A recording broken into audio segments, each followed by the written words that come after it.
Good morning, ladies and gentlemen. Good morning, sir. So today we have in our midst a guest author. Our guest author is Mr. Akan Essien. Akan Essien is the current chairman of the Association of Nigerian Authors, Kebbi State chapter. He's a publisher and is a writer, an award-winning writer. And we are happy to have him today. He has written many books across the genres, and he's the author of When Uncle Coro-Coro Came to Town. So a round of applause for... Good morning, Mr. Akan Essien. Please say hi to the students. Good morning, students. Good morning, sir. I can't remember how many years ago I was in the classroom, but then I'm happy to be here again. And I know all of us have read that text.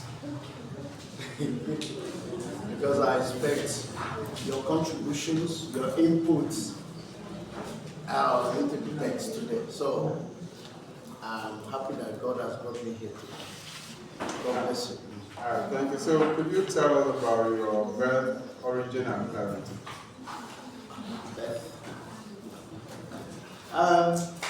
What my parents told me, my late parents told me, they said I was born in the night. I don't know why they didn't call me Kun. And incidentally, my late father gave me English names. And then his elder sister that resides in Coro-Coro, she still lives there. She's the one that said, no, how can a boy born in Nigeria be called, have English names throughout? So she changed my name to Akan Essien. So, my parents, I'm from Muslim, Coro-Coro. But my late mom hailed from Badeni, local government. So I had a beautiful upbringing, and then it was very difficult for people to write love letters. It was very difficult for people to even send. We never had phones, so in my home, it was very hard and difficult for you to come back by 7 p.m. You go out to make sure that you come back before 7 p.m. and let no woman visit you at home. Are you listening to me?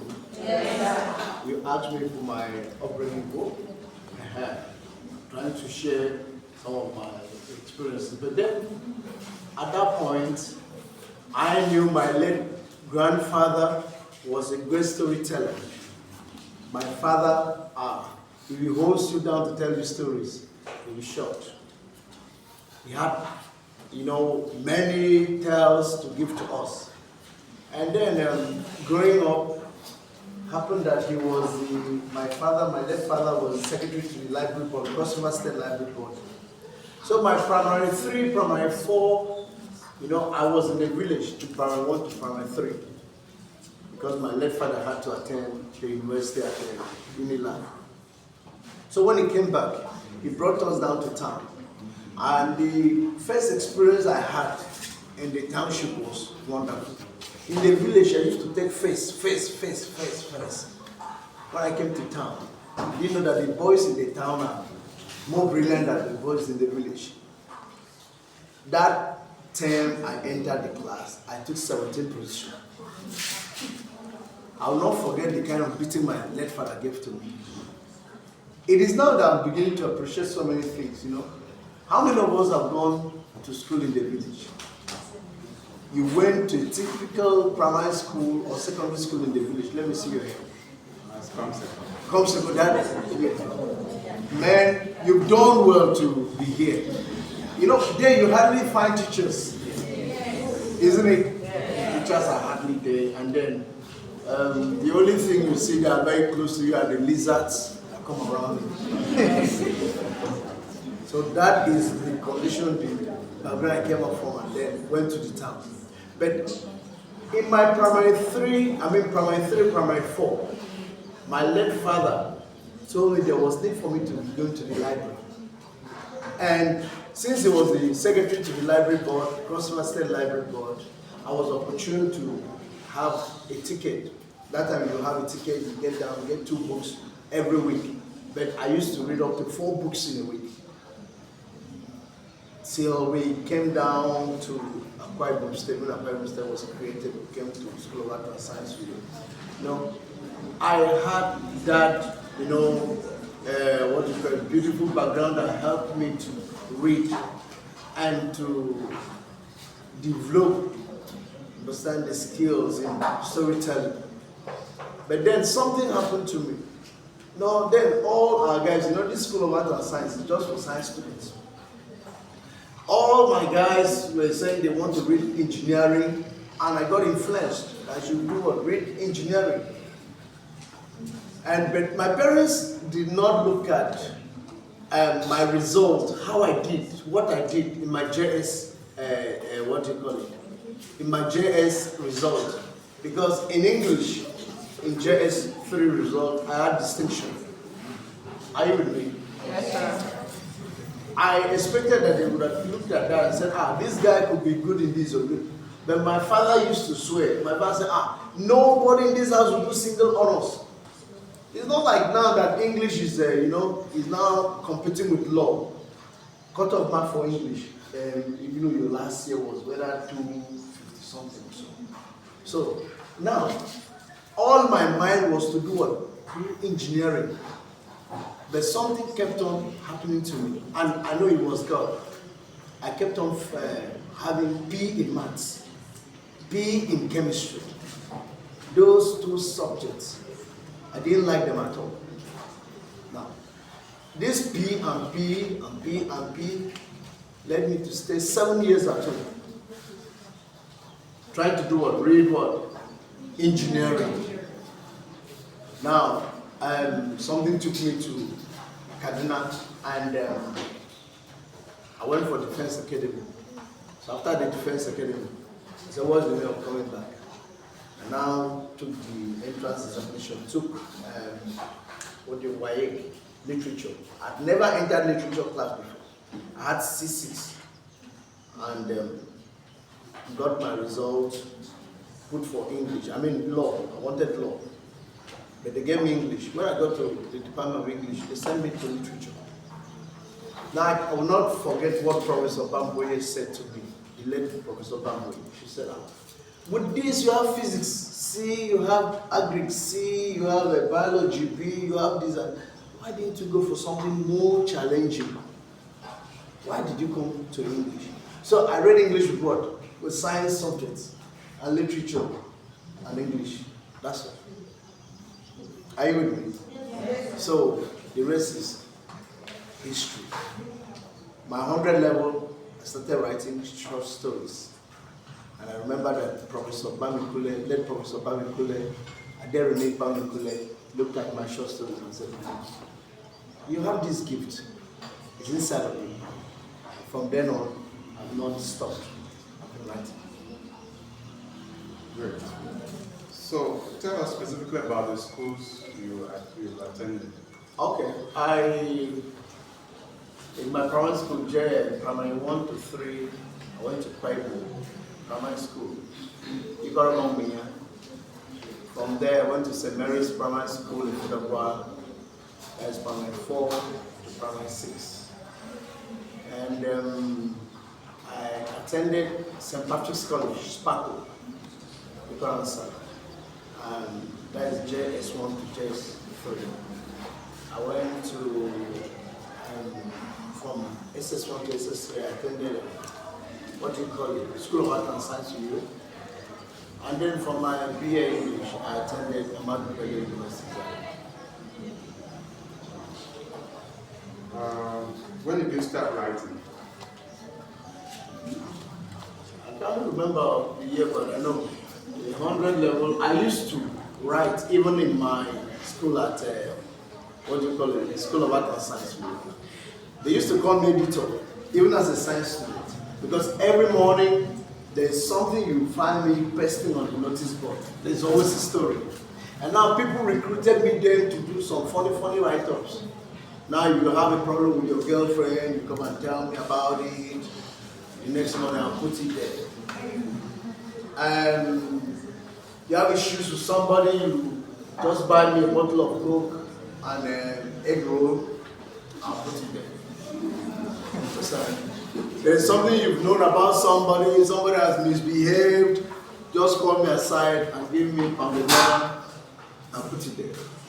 So that is how I started. Understand? And then these were, things that I felt like a parent or parents should be able to look at their children, look at what they are doing. It is not because of what you love. Understand? As a father, you want a medical doctor. Like my father used to say, you must be an engineer. I tried to be an engineer and it didn't work out for me. I read pole science, so you must be an engineer. So don't impose on children.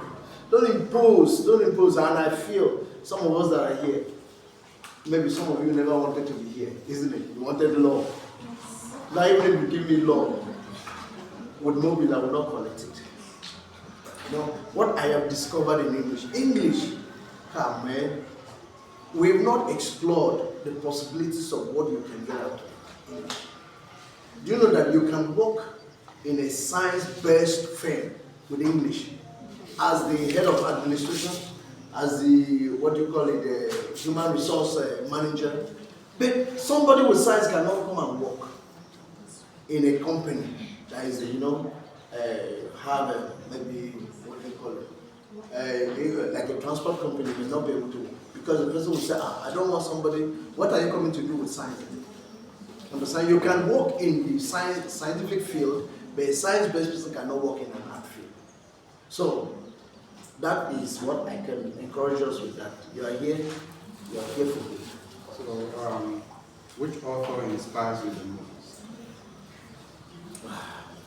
I try to inspire myself. I don't want to talk about, but then I'll tell you that I love this guy, Ngugi wa Thiong'o, so much.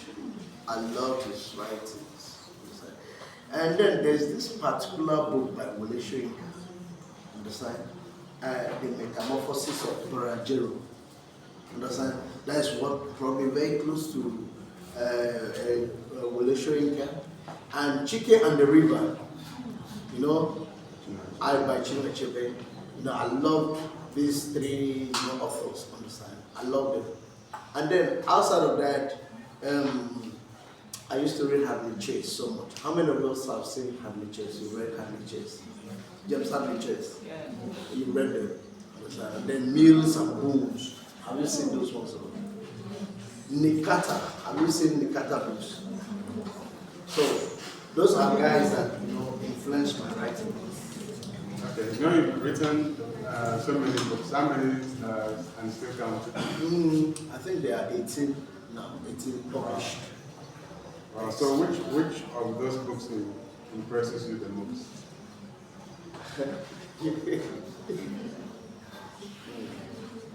I don't know, I love reading them, going through them again and again and again. But this one, when Uncle Coro-Coro came to town, this one makes me laugh every day.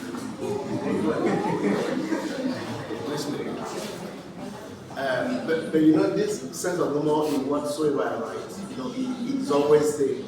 Even when you read an evening song, understand that you've gone through. Even my latest novel now that is about to come out, The Jungle of Betrayal.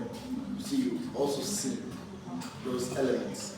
So this one, it took me just 2 weeks to sit down, bring it out.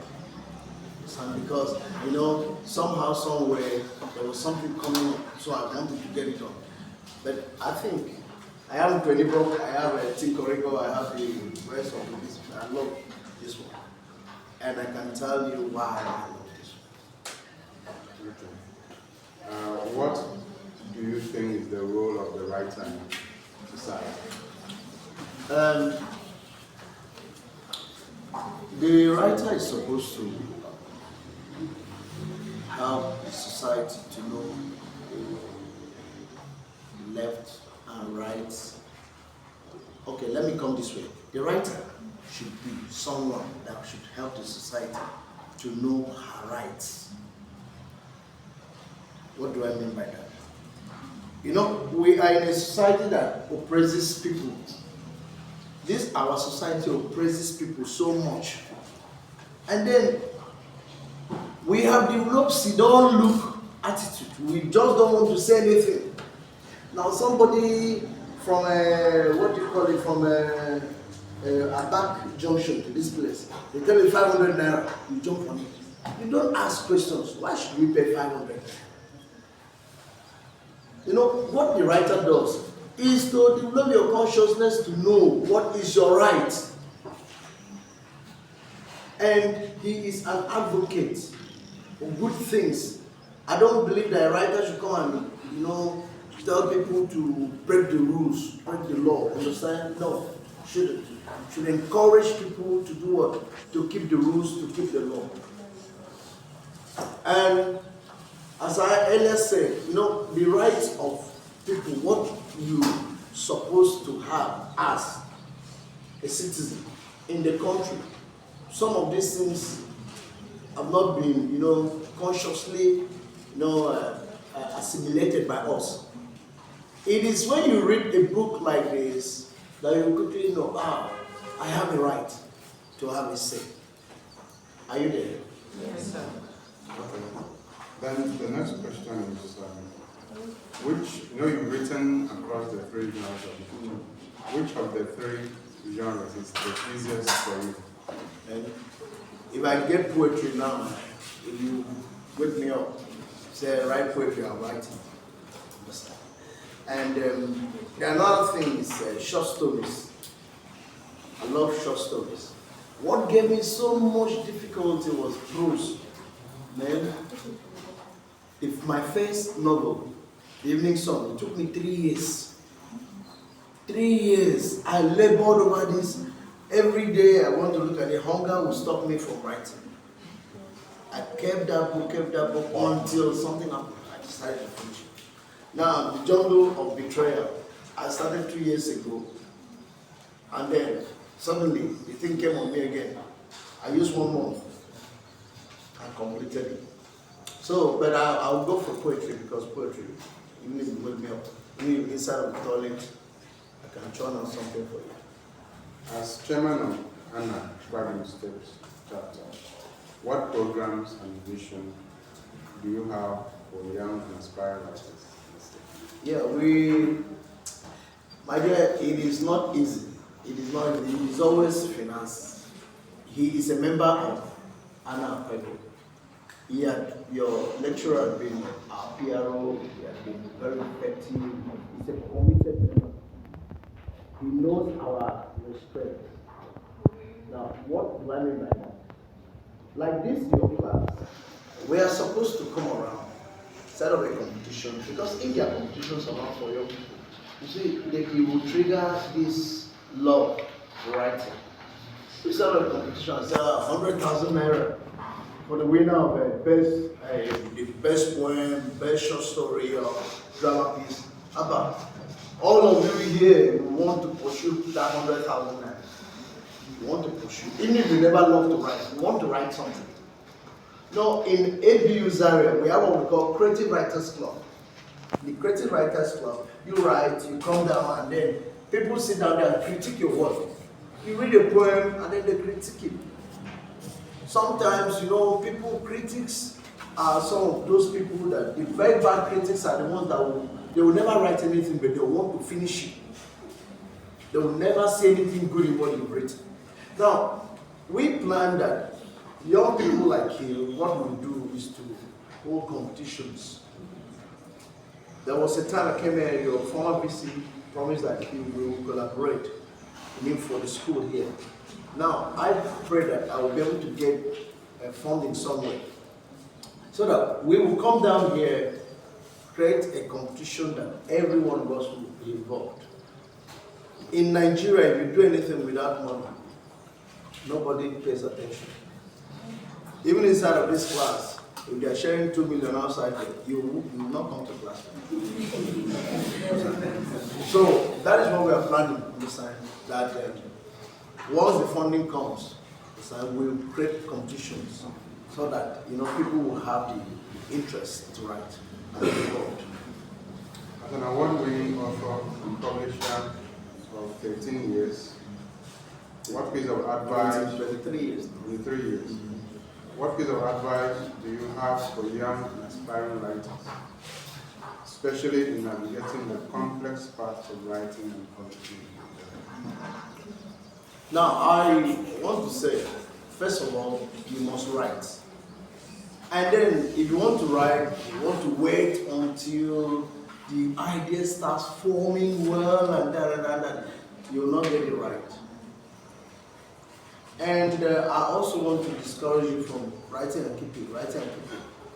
No, it's better than not writing at all. You know why I wish to discourage you from writing and then keeping, dumping, and then coming back to look at it? You are going to have a twisted plot if you are not careful.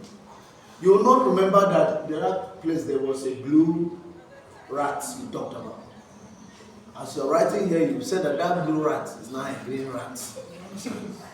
Yeah, that is where you get confused. But it is better than not writing at all. Now, what do you do? How do you even go about it? You keep a diary for yourself.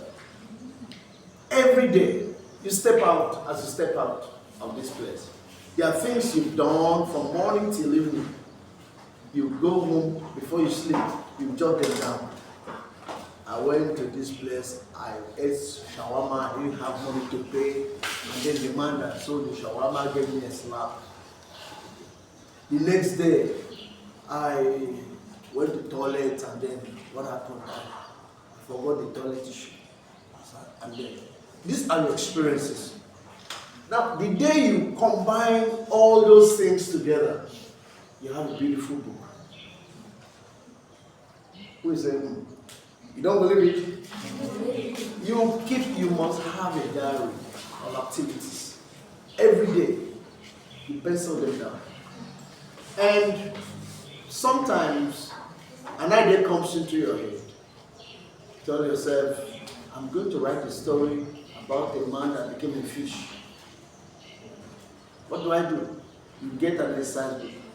It's okay, part 1, he was a human being. 2, metamorphosis. 3, as a fish, what happened to you? You get it? Now, you will take time to develop that story little by little. And I want to say this to you, like my what your project advisor used to say, supervisor advisor used to say. He told me, Akan, you don't need to write for money. Are you getting me? Don't write. How many people even read your books? How many people read in Nigeria? Even why you are even in the classes, because you want to get the certificate. You want the certificate to work.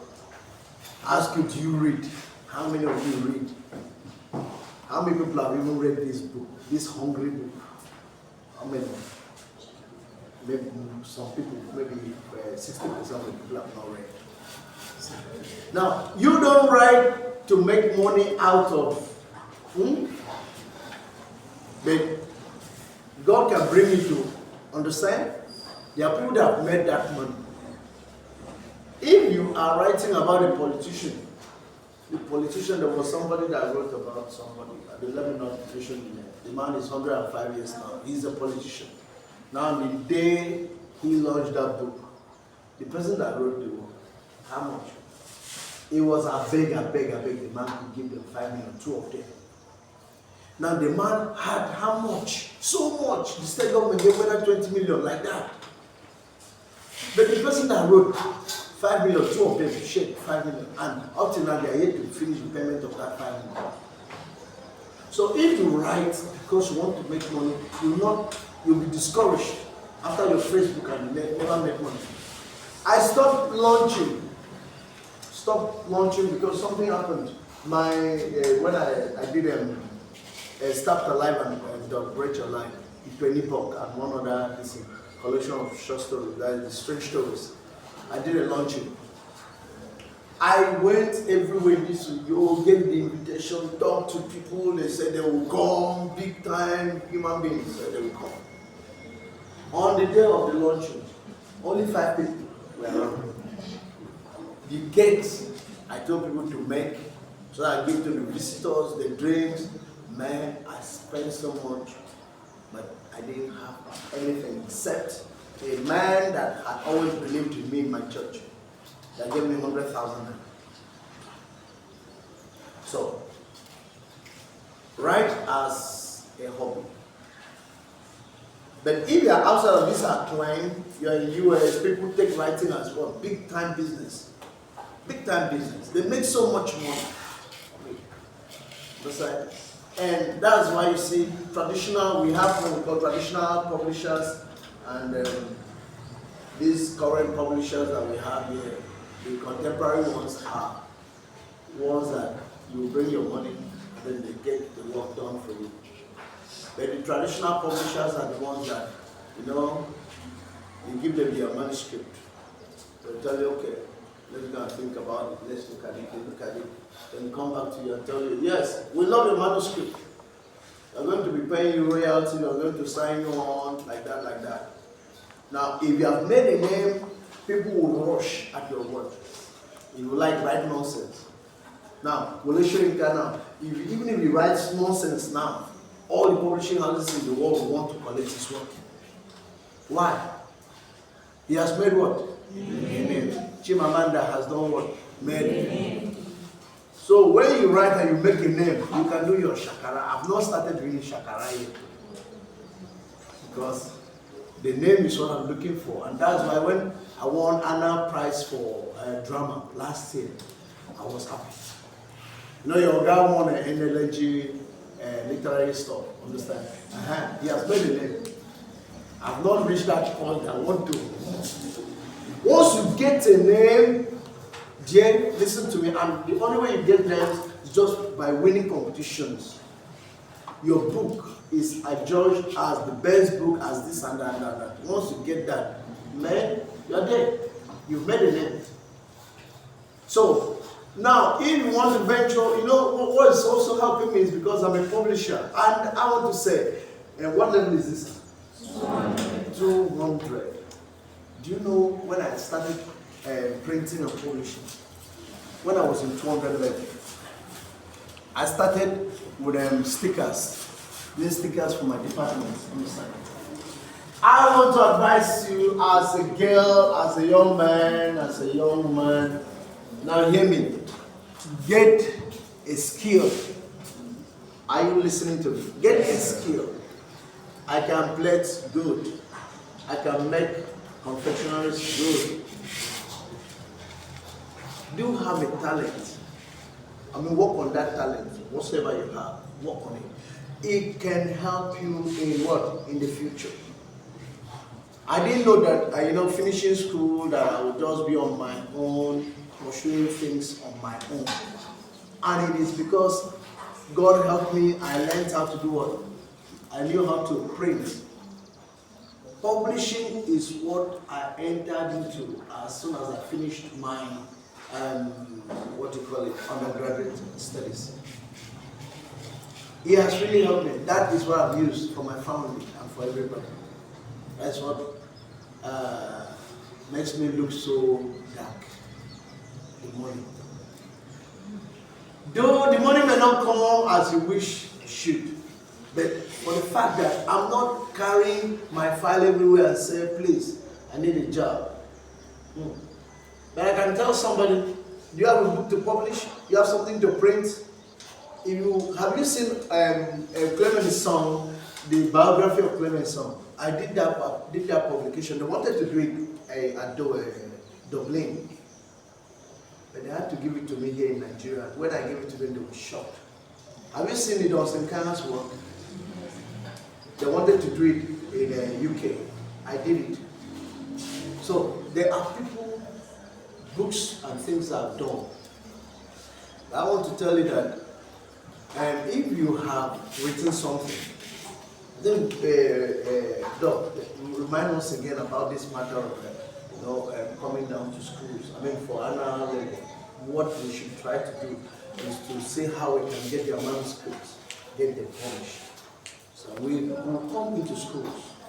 We want to see how we can encourage you. You write stories and then we publish it. And when we publish, that can spur you up to keep on writing. But if your parents are rich, some of us were not born with silver spoon, but some of you were born with silver spoon. And then I never even napkin. I don't know whether my parents knew what was called napkin then. I never had access to napkin. I never had access to cereal. Is it cereal? Cowbell, no, those things. Even from what I heard about is that the first 5 days I was given fufu and then this in my gate. I had no issue with that. Now, but if your parents are very rich, they can always do what? Assist you in publications, in what you've written. Are you doing that? Last year you did something that you collected the hand. That is how to encourage you. That's how to encourage you. So don't write and keep it. Write and look for avenue to get it. If you meet somebody like Dr. Etten or you come to Anna, we can always show you platforms that encourage writing and whatsoever you've done. They assess your writer and see if it is worthy. They get it published. Okay, so let's move down to the text at hand. What motivated you to write when Uncle Coro-Coro joined the town? All right.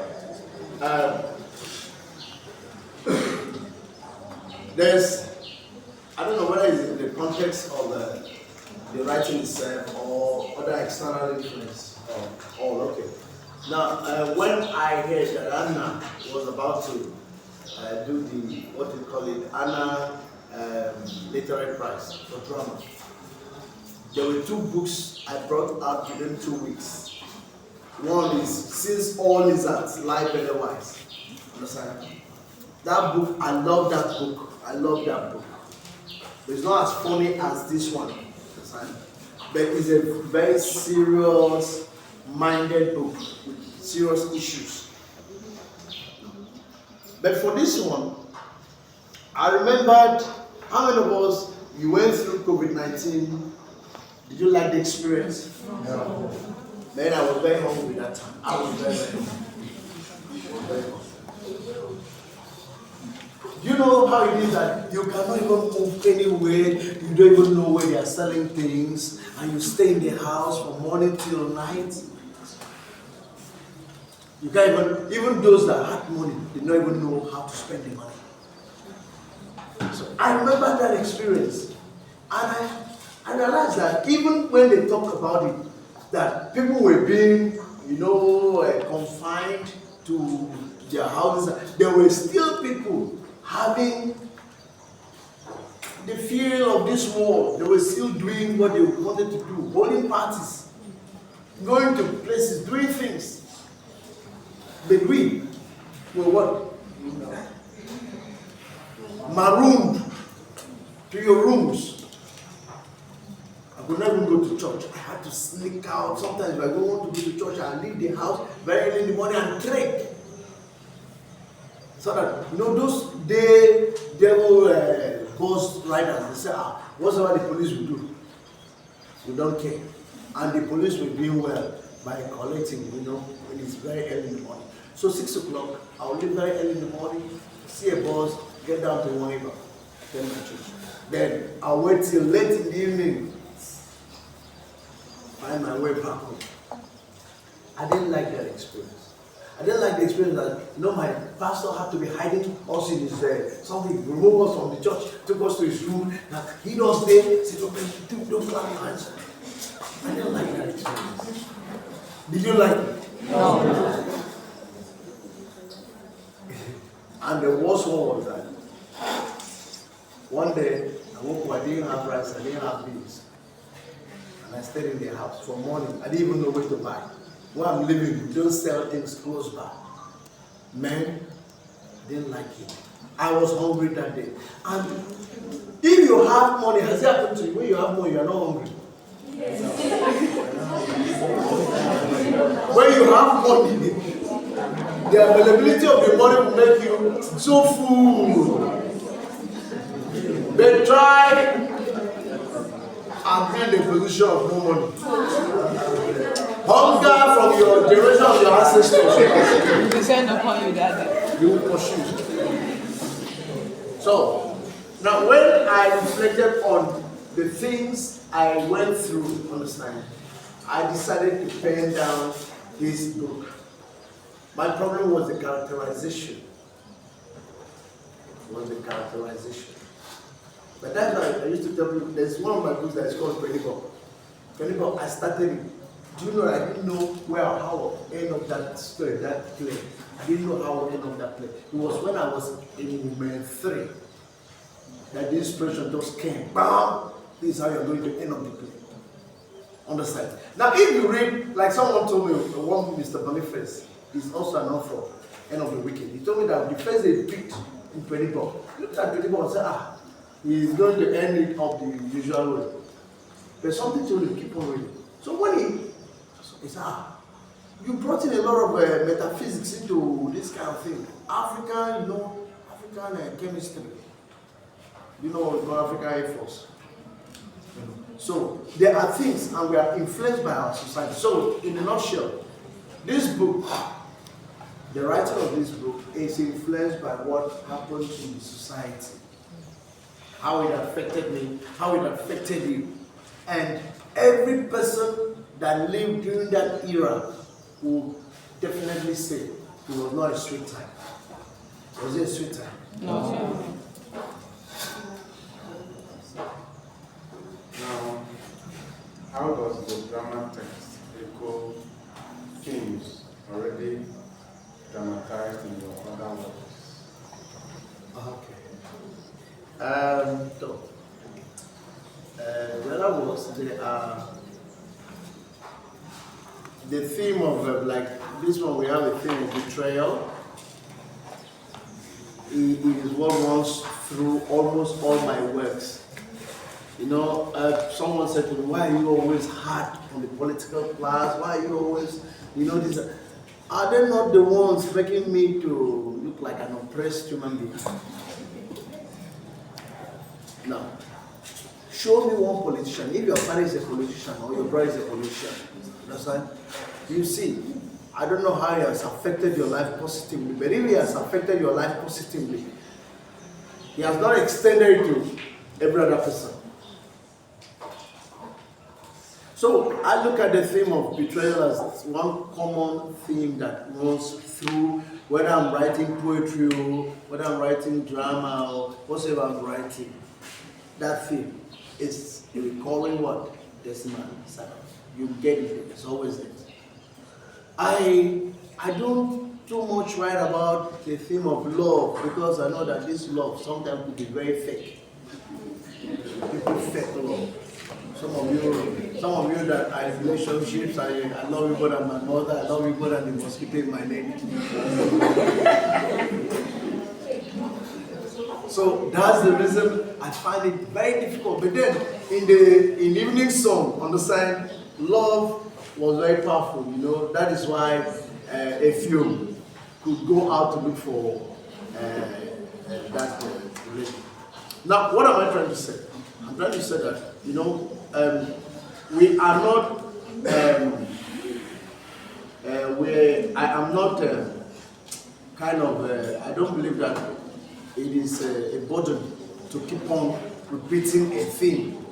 I can repeat a theme in a different angle of what, I've seen that's happened. Get it? Now, the theme of oppression is also here and it runs through all my books. Theme of loneliness. You could be very lonely. It's the worst thing that can happen to you. See, I want to say this to you, that if you are lonely, you look for somebody to talk to. If you feel depressed, because there are so many things that have been happening these days. I I read 3 weeks ago a small boy committed suicide because AI. And I want to warn you guys, this thing has led a lot of people astray. They give you assignment, you use this thing to do it. They tell you do this, you use this thing. What do they call it? AI. Chat behind. Okay, you even know it. That means you'll be doing. So, he will not allow you to use your what? Your God-given capacity. Understand? You depend so much on this. No, it doesn't. Understand? So, what am I trying to say? He was asking about if my themes have had connections with other books of mine. Yes, I've mentioned 1 or 2 things. I expect that maybe if you give me the chance, I'll also ask you guys questions to know how far. Okay, so how about, tell us more about the character narrator in one of the books broken down. Narrator is a terrible person. He's one politician the use of being a people-friendly man. You know what we call people-friendly man? I'm on the side of the people. Himself and chemists, understand, try to, as if they, that is why you see some of these unions that we have, they say ASU, they say ASU, they say SUG. Sometimes they try to look as if they are on the side of the people. But the leaders do what? Eat and, I'm not saying your own. I'm not talking about your own view, understand? I'm saying some. Now, the narrator, if you look at him, he knows the ground because he and the chemists are very close to who? The people. They live among the people. And our people say that the only, if your things are missing in the house, it is the rat of the household that's going to tell the rat of the outside, come home, there is rice in the house. So that is how I look at it. That the narrator and the chemist are people with chameleon character. Wherever you place them, they shine. You put them in a dark room, they are dark. Put them where there is light. So that is it. But I feel that you are even the one that should be able to tell me about this character. So this course is about indigenous literature. Okay. I want to know your thoughts about the state of indigenous literature at this time. Okay. Though we have not enjoyed the spotlight, so the indigenous writers have not enjoyed the spotlight. As a matter of fact, I think your lecturer, Dr. Oyo, is one of those few persons that come to that level. When he won that criticism, NLNG Prize for Criticism, literary criticism, it took him to that spot. We bring out a lot of books in appointment. We have so many persons that have written. Though some of these books, because some of these people have not had orientation, literature, they don't even know how to, the structure of literature, they write here, you see, there are some books that you look at it, you don't even know what the guy is saying. You don't even know where he's going to. But those are people that write because of money. But I look at it that if we are to have sponsorship of literary events and literary things in our private state, give us 2 years, we are going to be at the national level. Because some of the books that I've seen in Apple are of that standard, but nobody is there to patronize, to sponsor, to push. Are you listening to me? As I told you before, it is an experience that we all went through. Because you will not say you did not experience it and you are happy, and nobody here wants that kind of experience again. The next experience that almost looked like COVID-19 was cashless policy. And even there was a time I nearly had to transfer 50 naira to somebody. So, God delivered us from that experience. And that's one of the good things I love about it. But then, inside of it, have you seen a character called Madame Makemuma? Yes. You know, when I created that character, I tried to, you know, sound like a market woman. There was no need to write good English, but to take her to that level of a what, pidgin English speaker. And she delivered her line. She behaved like a market woman. She behaved like a tough woman. You know, this plus women, what do you call it? They know, you know, they don't take nonsense. The way they will deal with you, understand? She is one of the characters I also loved in that piece, because I was able to get into her skin and then make people know the character of these women and how. It's not that all women behave like that, but I just try to say that majority of these people, this is how they behave. Do you know that during that period, people that were selling found it very hard to give on credit? Yes. Even when the thing was spoiling, some things were spoiled, they prefer to eat it in their home because they never knew when, understand, relief will come. So that is one. And then this government man, one professor, do you know what one prof told me? Look, don't write that he's a lecturer, that one day you become a lecturer. So he said, even if you are not a lecturer, one day you get to a classroom and teach. That I was trying to, there was an idea I was trying to push across, so let us say that, see, there could be very wonderful lecturers, wonderful people that, but you know, the system corrupts them. Understand?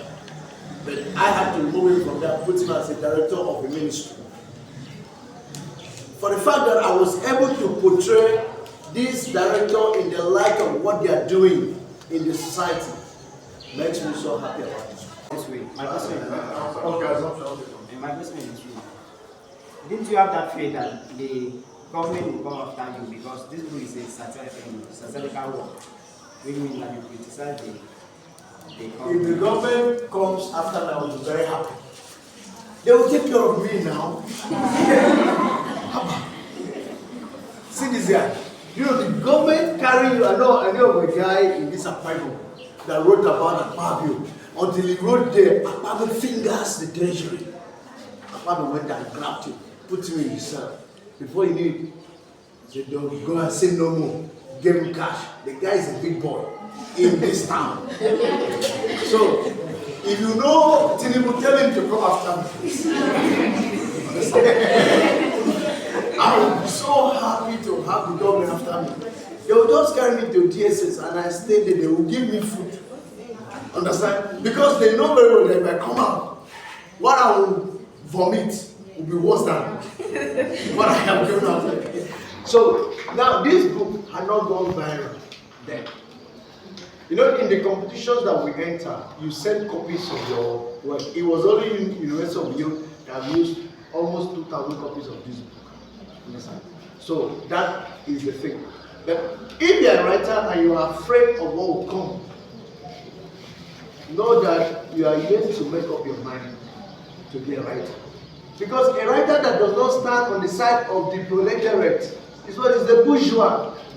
And if you are a bourgeois, as a writer, you are nobody. So you must always be on the side of the masses. Okay. So do you think that we see how, because you representing one character in this your book, the first citizen, do you think that we still have people like the first citizen in this our environment? Alright, let me share something with you. We have them. Okay, let me start from the biblical point of view. Do you know that when Elijah told God, how about you have killed all the other prophets, I'm the only one? He said, no, God told him no. How many? I said, how about 7,000 that have not yet bowed their knees to who? Baal. Now, when I taught at the University Polytechnic, school, the first day I passed by, met some guys. You know, I had gone to the classes to tell them that, look, if my first commandment is that thou shalt not sort me, that is my first commandment. 2, thou shalt not pass through a lecturer to come and sort me. I gave my commandments like in all the classes I handled. So when I passed, these guys were standing. They said, I heard them speak. They never knew I'm from a quiet state. So, same go. I became a little bit I could go ahead and get a white country for about them. I heard them say that I will collect. I said, me sorting. Okay, no problem. I finished from Ahmadu Bello University. I want to tell you the truth, nothing but the truth. My lecturers, if I want to come back to Bible, my lecturers will give me transport money. I cannot remember we giving something to anybody. So I want you to understand that there are people in this Nigeria that have decided, even if you like, kill them.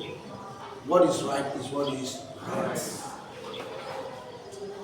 The first semester I taught the HND one, because I had 1,660 students. I will not forget that semester. Out of that, 1,460 failed and 200 passed.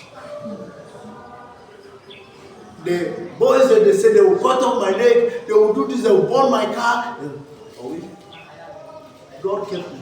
The school told me, don't come to the school in the night, in the evening. I said, what am I going to do in the school in the evening? And what am I trying to say? I'm not a sadist too. Please, get this right. And what I'm trying to say is that when you merit what you've written something, you merit it, I give it to you.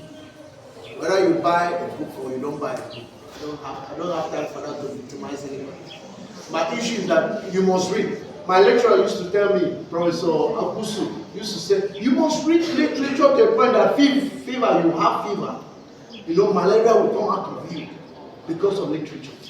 So we never used to play with that. So what am I saying? Even in this class, you have people that say, I will never do this, I will never do this, and they will not compromise. So we have people like first citizens. Because of time, I would like to know how do you see yourself in the next 10 years as a writer and publisher, and then the final words to the students. What do you want to say? In the next 10 years, it's in God's hands. Hallelujah. Next 10 years, I don't know if the world will still exist or it will not exist. Understand? So I don't want to go into that. Understand? I don't know what I'll be in the next 10 years. But as for publishing, I want to get to a height that I'll be able to help young writers. Understand? Be able to, you have a manuscript, you bring, I publish it for you. You get it, you go home, you feel, well taken care of, and then I'll be paying people, understand, their royalty. So I think that is all I have, because I don't know about tomorrow. Tomorrow is in yes, that is it. So local color. When you see a writer use local color, use something that pertains to the culture of that place. Understand? It could be language, it could be food, it could be whatsoever, but it is indigenous. Are you there? So, bro. I think we have one little name today, a white girl. A white girl.